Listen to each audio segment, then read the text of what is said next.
So today we have Sybil Bergen, who is co-owner of Bergen Motion and also a registered physiotherapist here to talk to us about managing shoulder pain. So Sybil, I will let you take it from here. Thanks, Julie. My name is Sybil Bergen.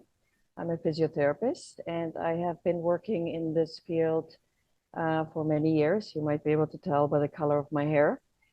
So I've been a physiotherapist since 1987, and over the years, I've developed and learned and chosen to understand better what it might mean to live with a spinal cord injury, also with brain injuries, with all sorts of neurological disorders.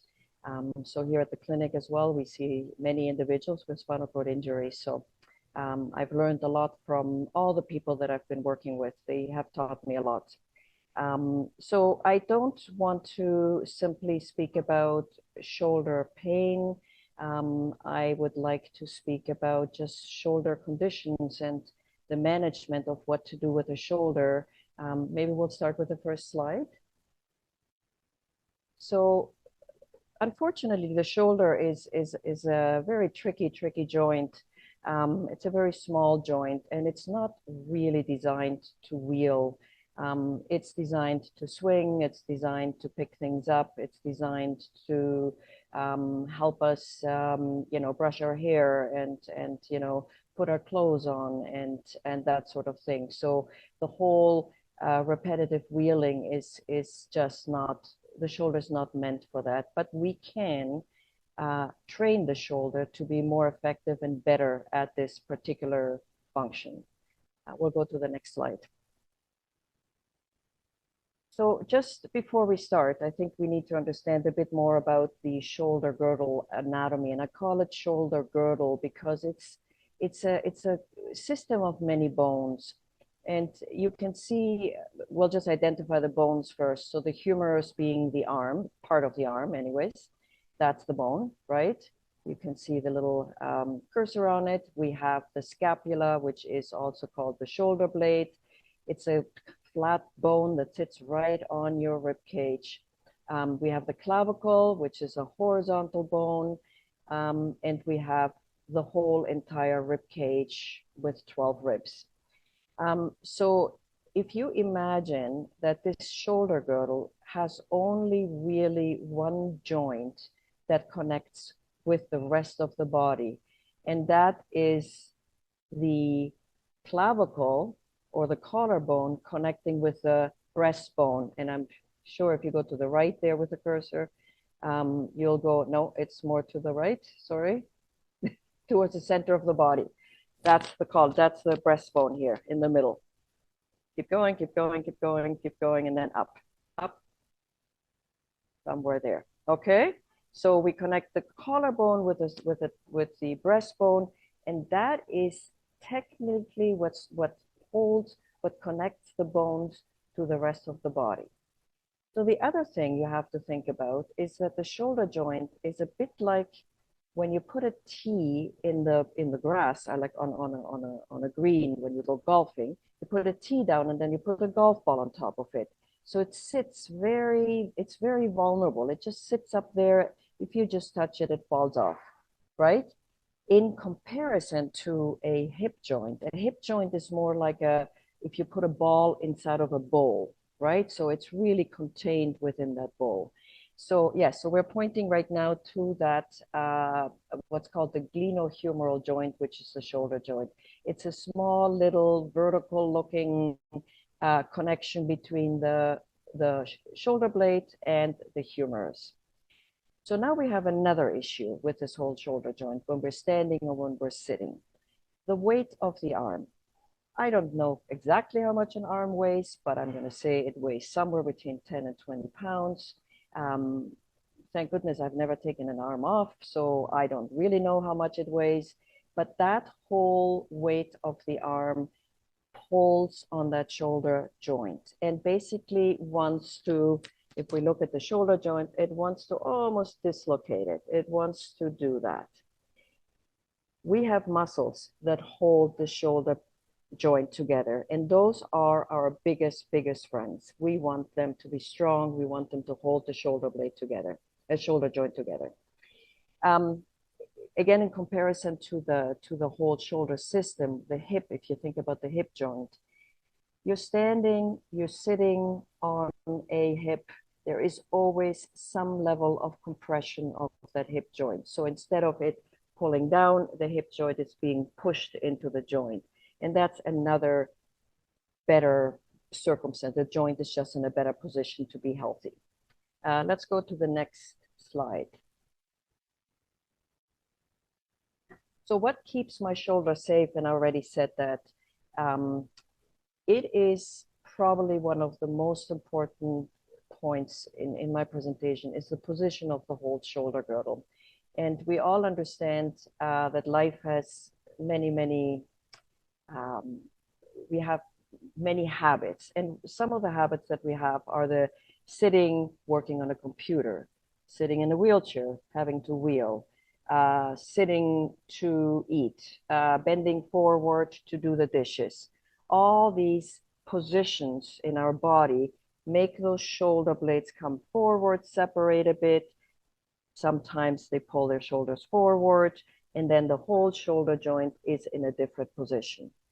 So that is something that we really need to consider. So if somebody says to you, sit up straight, there's actually a good thing about that. It doesn't just look good, it's actually really important. Pull your shoulder blades back. Well, it's important too. Unfortunately, we got to do that. The other issue, issue that I look at is the shoulder blade position. So the shoulder blade should sit, let's just assume both my hands are the shoulder blades in the back. They should sit kind of parallel to the spine that is in the middle. And sometimes I find that somebody's shoulder blade sits like that for whatever reason, or it sits like this here. So it changes the joint position, and then the arm, the shoulder gets sore simply because of the change in position of the shoulder blade. The next issue is muscle balance. So we tend to be very strong, all of us, in our traps because we constantly pull our shoulders up. We tend to be a bit weaker in our what's called pecs. We tend to be much weaker in our rhomboids, the ones that pull our shoulder blades together. We tend to be not very strong at what's called the deltoid that lifts my arm up sideways. So that is what's called shoulder imbalance. When one muscle is much stronger than the other, when one muscle is shorter than the other, when one muscle is longer than the other, that all is a contributing factor for shoulder issues. I've seen many individuals that have issues with their ligaments and their bone structures. If somebody had a broken bone or fractured their humerus, or broke their shoulder blade, that might change things as well. If somebody has recurrent shoulder subluxations or shoulder dislocations, right, their ligaments are going to be much more lax. So those are issues that we also have to consider. Trunk alignment and the ability to co-activate trunk stabilizers. And this is, when somebody says to you, well, your core is weak. Well, core is a bunch of muscles. It's not just your abdominals. It's not just your back muscles. It's sort of whatever is around your trunk. All those muscles have to work together. And we understand that with spinal cord injuries, of course, we have the different levels of injury. Depending on your level of injury, your core is going to be weaker or not as weak. It just depends. And so that is really important. When there is co-activation means, and I should probably explain that, co-activation means the muscles working together when they need to work together. It's a bit like an orchestra. If the violin doesn't kick in when the trombone plays and they're supposed to play together, well, it sounds different. We all have to play together. We all have to co-activate in order to do something. So if our trunk and our core is weaker for whatever reason, because of the spinal cord injury or because of the disuse, then sometimes we have to help the core to activate with better positioning of the chair. Something to consider. Let's go to lumbar mobility and the length of hip flexors. I am sure everybody that sits a lot has shortened hip flexors. And that includes people working on a computer, people in a wheelchair, people just sitting a lot. Truck drivers, for example, always have shortened hip flexors. And that is a huge issue. With hip flexors, we have to consider the mobility of my lumbar spine, which is my low back. So with some individuals with spinal cord injuries, of course, the lumbar mobility is impaired because there was a fusion. Sometimes there is no fusion, but we have to work on that lumbar mobility, making sure that it is still available to us. Physiotherapists can help you with that. So to identify, how do we do that? All right, so let's go to the next slide. Please ask Sybil, questions. Yes. I have a question actually. So Yes. when you were talking about if your shoulder blades are like one is maybe turned a little or one is higher, is there a way to correct that? Most of the times it is. Okay. We just have to identify it. Yes, unless somebody had some kind of what's called a permanent distortion of the spine, or a permanent distortion because there was fracture of the shoulder blade. Occasionally we can, but we can always improve it. Yes. Okay. We just have Thank to you. know what position it is in and then work with that. Okay. Thank you. Yes. So I'll talk about all these other, a lot of these other impairments that really affect the shoulder system, and some of them I've already spoken about.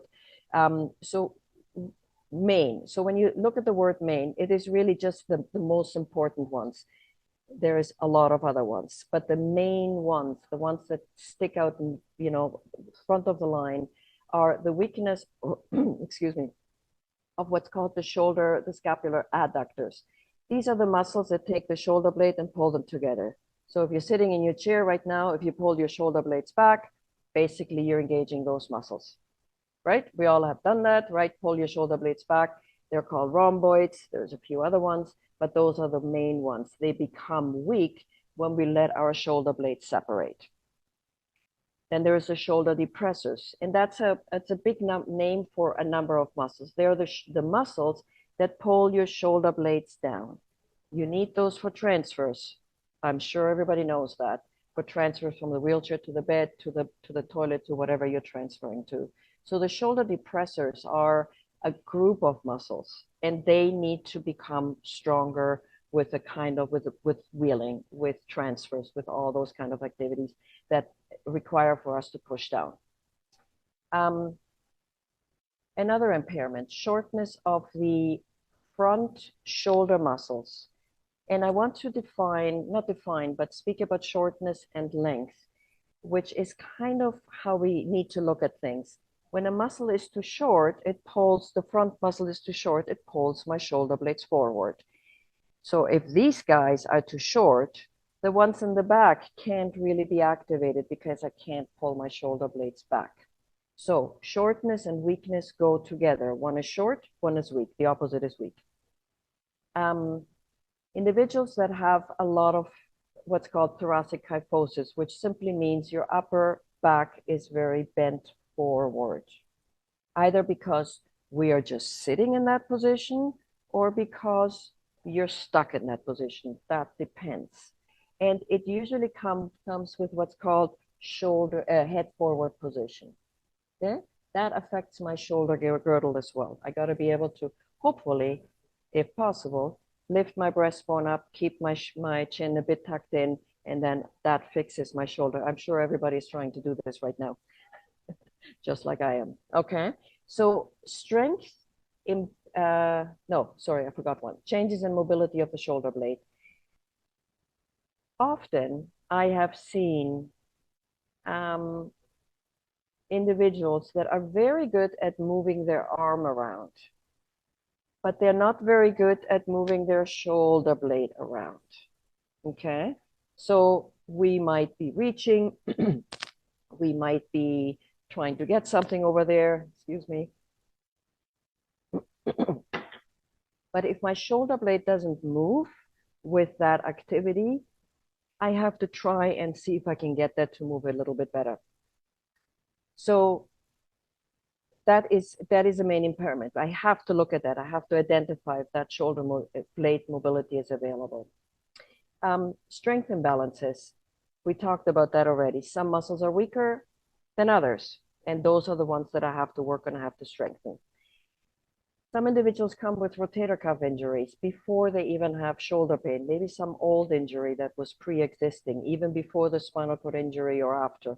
Who knows? We have to identify that. There's other injuries as well. This is one of the big ones, right? Individuals, as I said before, history of shoulder dislocation with ligament laxity, which means their shoulder blade their shoulder joint just comes out of the socket. And those ligaments that were holding it in there are clearly too loose now to keep that shoulder in its socket. So it's more like this here. It looks like a little surface where the humerus is on. Okay. We spoke about the fixed postural distortion. Fixed meaning more, it's there to stay. I can't change it very much. So somebody who's got a rounded back that cannot actually extend it anymore for whatever reason, that might just something you come with. That does not help for any of these shoulder issues. Wheelchairs, poor seating positions. I mean, I'm sure everybody has dealt with their wheelchairs and has had changes done. Where do the arms go? Are they up? Are they low? Are they back? Are they front? Do you have a dump in the chair? Do you have your feet on a foot plate? Are they right? So all these issues, and it changes very, very much from one person to the other. So it's really important to look at seating and getting the best seating possible in whatever way. We spoke also about impairments like poor mobility of the low back, the lumbar spine, either due to fusion or basically lack of mobility. Some people, just because they don't move the low back, become very stiff. So hopefully, and I just saw a fella here today whose low back is completely, he can hardly move it. And we're trying to see if we can get a bit more mobility out of him. Hopefully we do. And my biggest issue with anybody sitting for any length of time is the hip flexors. There's two main muscles when we speak about hip flexors, and I don't know if anybody knows these. The psoas, probably our biggest enemy, and the quad, actually. The quad is also a hip flexor. So if anybody thinks about their quad, it is a hip flexor. All right. All right. Yeah, so a bit more of a list of other conditions to consider that really pop up very often in my practice is also recurrent shoulder tendonitis, right? Shoulder starts to hurt. It's some tendon in there, one of the many that has become overworked and becomes inflamed. What to do? That's one condition. The previous shoulder dislocation. So a bit of a repetitive repetition here. Sorry for that. The fracture of the humerus or the clavicle, the scapula, any kind of broken bones that you've had in the past. Let me just jump to the last one, which is often this mentioned to me is weight gain and changes in postural patterns. Weight gain is sometimes a contributing factor, but doesn't always have to be. I always say to people, I mean, the muscles are underneath the skin. They can be strengthened. It doesn't matter what the weight is. I recognize that weight is often a concern, but I believe that strength is more important than weight. So yeah, there's hope. We can work on these things. Changes in postural patterns are more concerning to me as well. How do I change those? Is it the seating? Is it just muscle activation, awareness? Changes in where you put your table, where is your computer sitting, all those kind of things is something that we will discuss at the time when we meet, or if you meet if you think about these things. Okay, let's go to the next slide.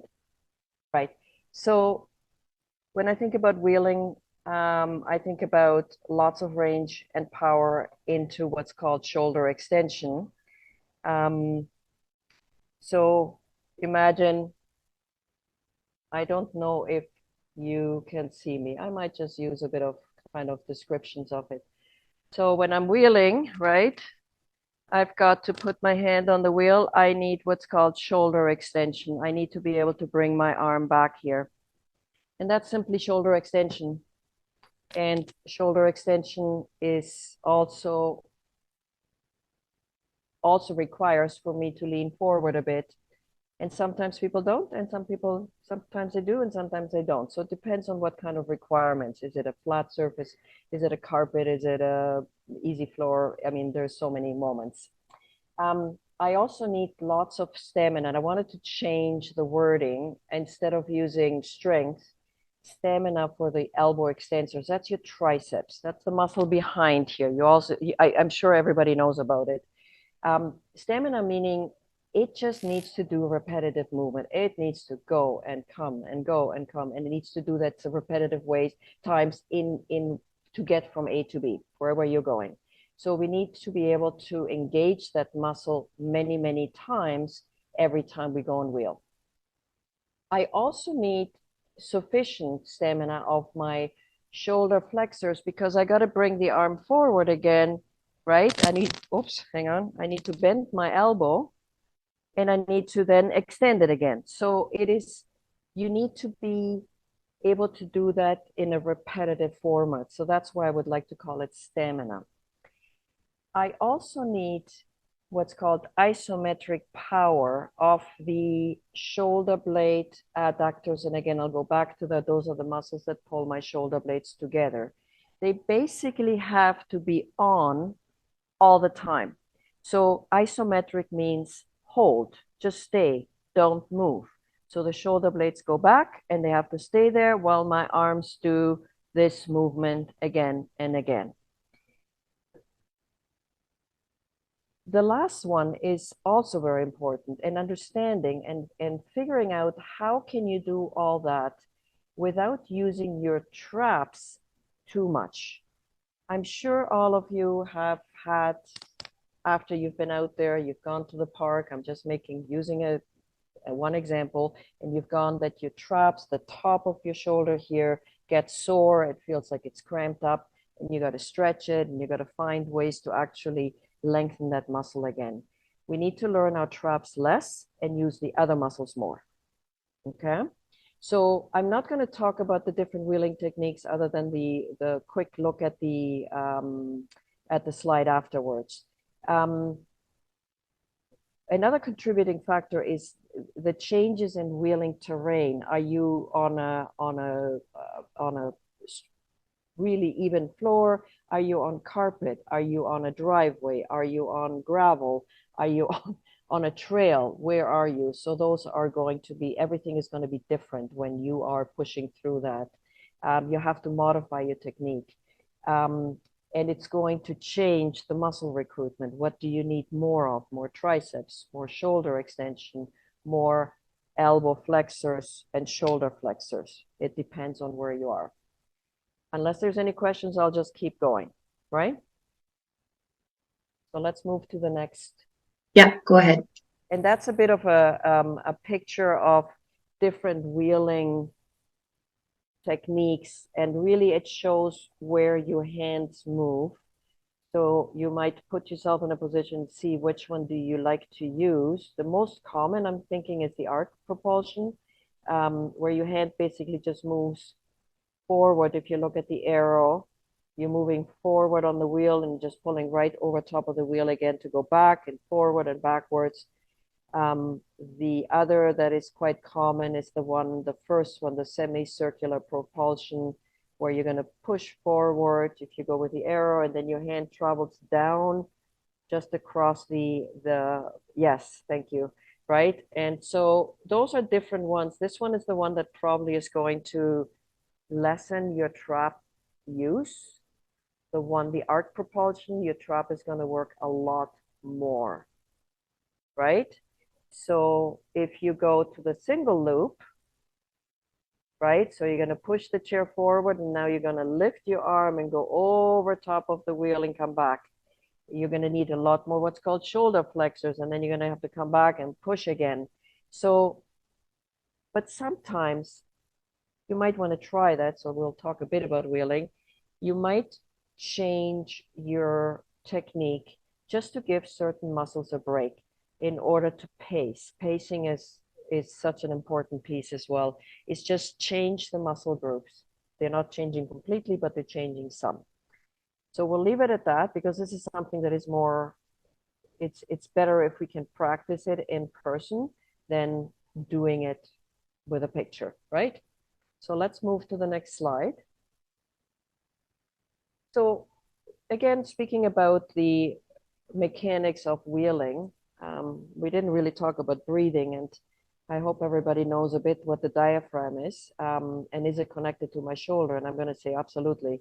I think your toes are connected to your shoulder too, but that's a whole different conversation for next time. The diaphragm is like a dome. It sits a bit like that on the bottom of your rib cage. So if you think about that rib cage we looked earlier, it sits like a trampoline, like you seriously like a trampoline. It goes down when you breathe in, it goes up when you breathe out. It helps stabilize the rib cage because it's basically the floor. Think about it. It holds the ribs together on the bottom. And it also stabilizes your abdominals and your low back muscles that are sort of in the front and in the back. So it holds it like a little box, if you think about that, and pulls the rib cage down a bit when your shoulders are moving. So try and engage your breath with your wheeling and put it together. It's not easy. It's hard, but maybe when you get out there one day and you're not trying to get somewhere because you have to arrive at a certain time and you've got a little time to think about it, breathe when you're wheeling. If you breathe the wrong way, so be it. It's not going to harm you. But try and see if you can breathe in when your arms move back at the wheel and breathe out when you push forward. Okay? And I sometimes like to say, practice it with a breath in through your nose and then blow out through your lips because the lips allow you to control the breath. Instead of kind of the air just going out, you can go and you can make a bit of noise and kind of hold the air back. It gives you more time to push, right? The breath in can be faster. The breath out should be slower, right? So you don't have to breathe very long. You don't have to do a big breath in and a long breath out. It's really in sync with your wheeling. Give it a shot and see how it goes. Maybe you can write me a note and let me know because you're going to mess it up at some point and it's not going to be a big deal. So, but give it a shot. You are connected with that diaphragm. All right, let's go to the next one. So I am now going to go over a couple of exercises that I find so important. And again, please remember there is many ways of doing things. And there is also many exercises, but these are again main muscle groups that we want to address, main ones. And now you have to think about what your setup is at home, or do you go to the gym? You have to figure out where are you going to do these exercises because that's not easy either. So are you using a bed? Are you using a mat table? Are you doing them in physio? Are you going to the gym? Can you use a bench? Can you sit on a bench? Can you not? Right? So all these considerations, find a setup in your home, and I call it a setup because the setup is important, where you can try and do these exercises. I'm not going to go through the names because I think they're over, and I apologize. The pictures are of me. We just had to get it done that way. So, but I apologize ahead of time. So let's go to the next slide. And I think the title, yes. Okay, so this is lengthening your hip flexors. So you're going to be sitting at the edge of a table. You want to make sure that your foot, one foot at least, is on the ground. Hopefully you're going to grab your other leg if you can. I mean, some individuals might need help with this here. Hopefully you end up lying on your back. And you're going to pull one leg up while the other one stays down. And I understand the difficulties with a spinal cord injury. It is far easier if somebody helps you with this here.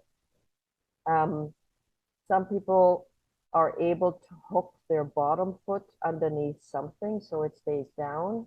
But I think if you have somebody that can help you do this stretch, the stretch is most important on that particular picture for the left leg. So the one that is down. It's the front of the hip that we're trying to stretch. So we're using the right leg to what's called tilt the pelvis backwards, but it's the left leg that is stretching right now. Okay? So you are doing a double stretch. You're doing a front hip stretch, and a quad stretch at the same time.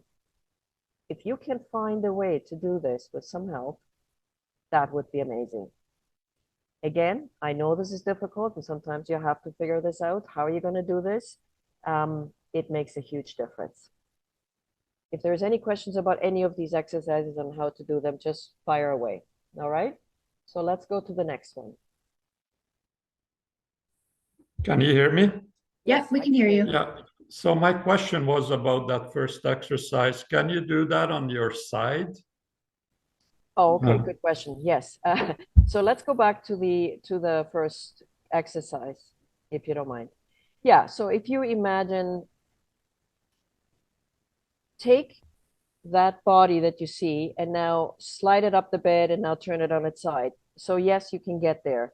It's not going to be quite as effective because your back leg, which is the important one, which is on that picture, the leg that is down on the floor, it's probably not going to stay in the position that you want unless you can hook it up somewhere. If you can get there on your side, please feel free. It's better than nothing. Absolutely. Does that answer your question? It's just hard to get into. I get that. I understand that it's hard. If there's any way somebody can get into this here, and again, help is really useful at this time for this exercise. And if there's no help, well,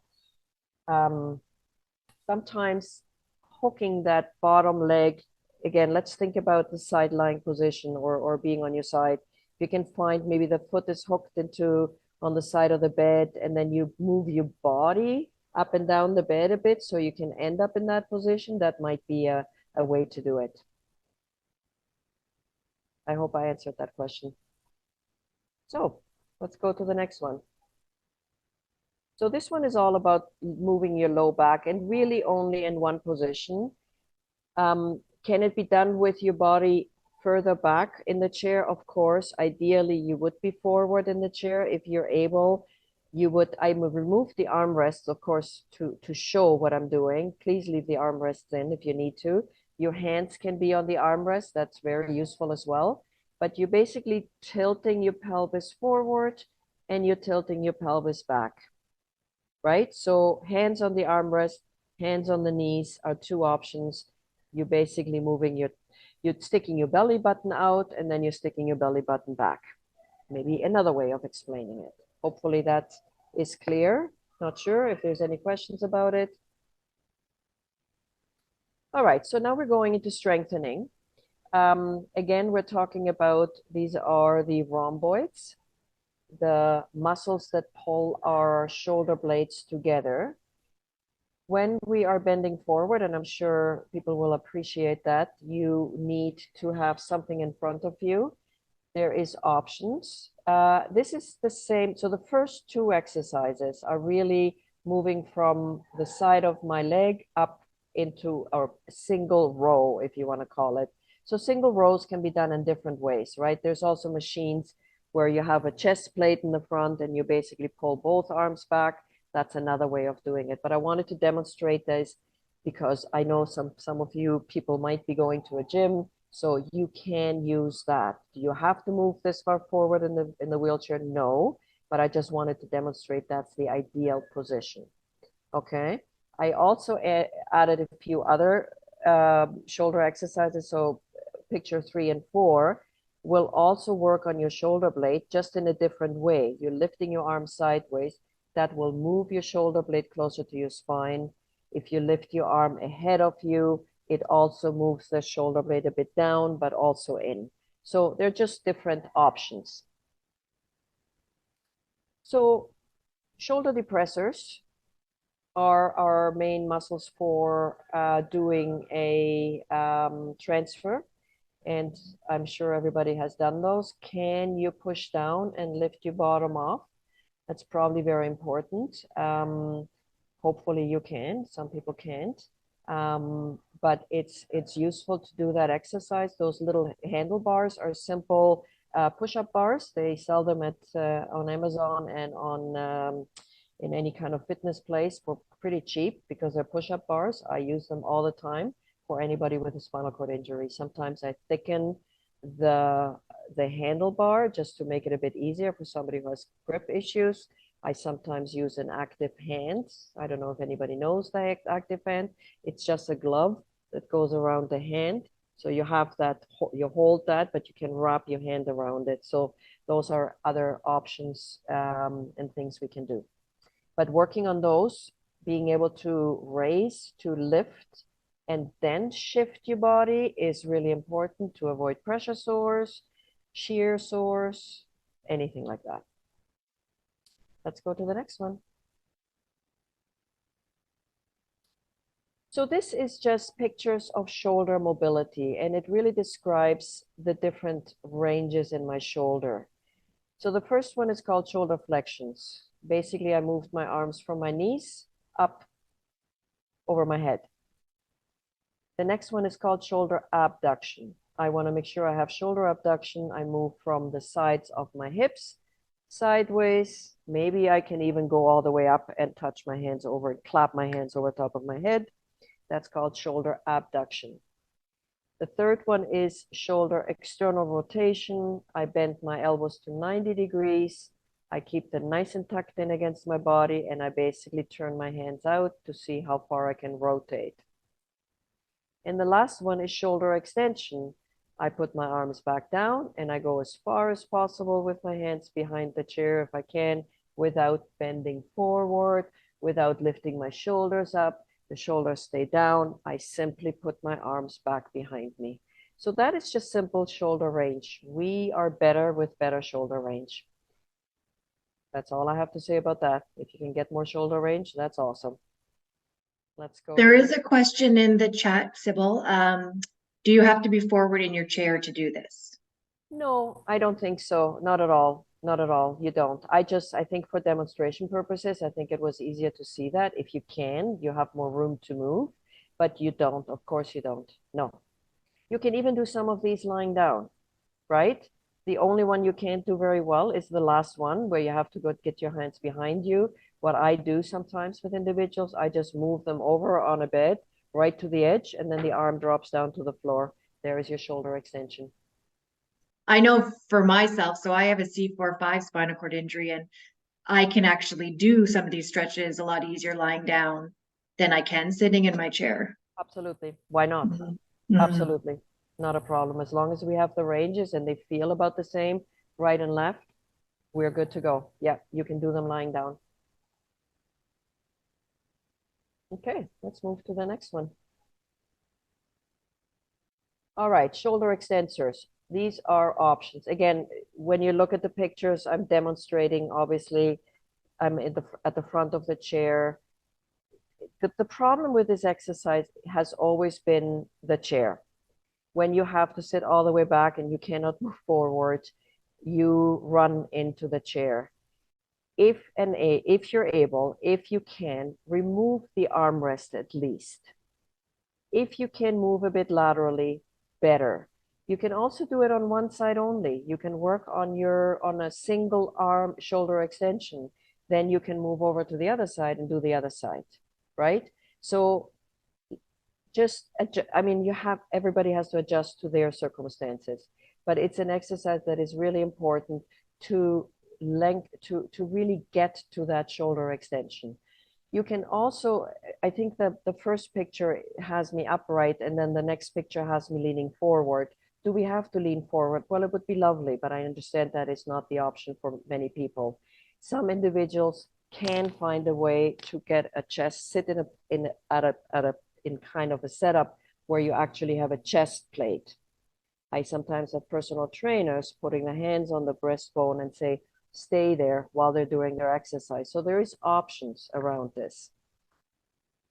Any questions? Sometimes some individuals use belts, right? Belts that go right around the wheelchair as well. Very hard to do. Thoracic